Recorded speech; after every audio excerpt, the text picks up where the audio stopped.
We have all heard of the work smarter, not harder concept, haven't we? But a new workplace term is going viral on social media, which encourages women to achieve an easier work-life balance. Coined the lazy girl job, content creators urge young women to quietly quit their jobs and do the bare minimum. Let's take a look. Like a lazy girl job is like a job that does not require an intense amount of work. I feel like it's laid back. And also there's a lot of jobs out there where you could make like 60 to 80K, so like pretty comfortable salaries and not do that much work and be remote. So I have one of those lazy girl jobs. That's why I make videos while I'm sitting at Target waiting on my order in the middle of the day. Work in 2 hours instead of 8 hours and you're on a salary, so you still get paid regardless, and then you can go do whatever you want. Called lazy girl jobs, not because we're being lazy.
The lazy girl job phenomenon.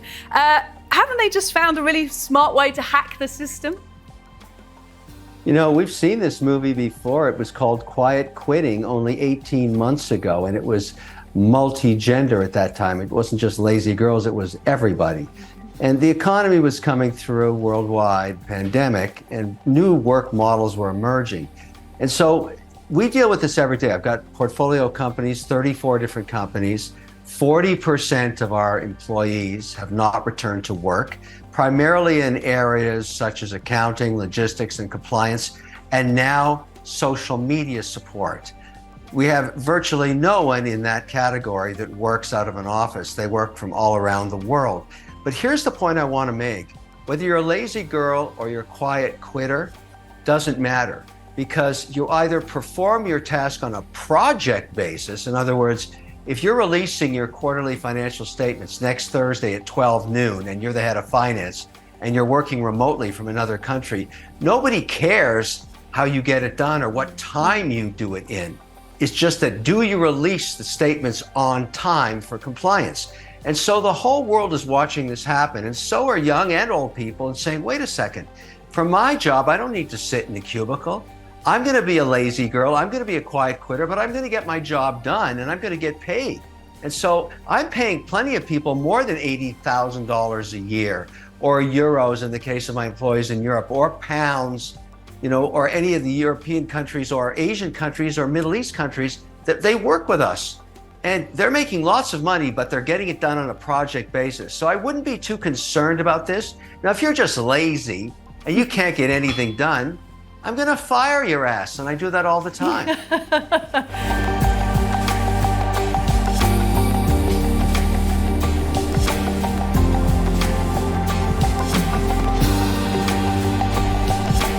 Grace, surely, I mean, that's fair. If someone's not performing their work and they're boasting about being lazy, they're filming TikToks at work about how lazy they are, don't they deserve to be fired? Look, I don't actually disagree with a lot of what we've just heard, because as long as you are getting your tasks done on a project basis, that's what we should care about. We have a big problem actually in the economy of low productivity. So that's people often actually being employed for long periods of time and often not doing very much or not adding very much value because they were forced to sit in an office where, you know, they weren't necessarily contributing a lot. They were just sitting, you know, doing small tasks and trying to fill up the day. Whereas actually as we move towards home working, where people perhaps have more control over their time, you get the combination of potentially higher productivity because they're doing more in less time and a better work-life balance, which means they're kind of happier, having, you know, a better time in general, less stress, and probably actually doing more when they are working. And of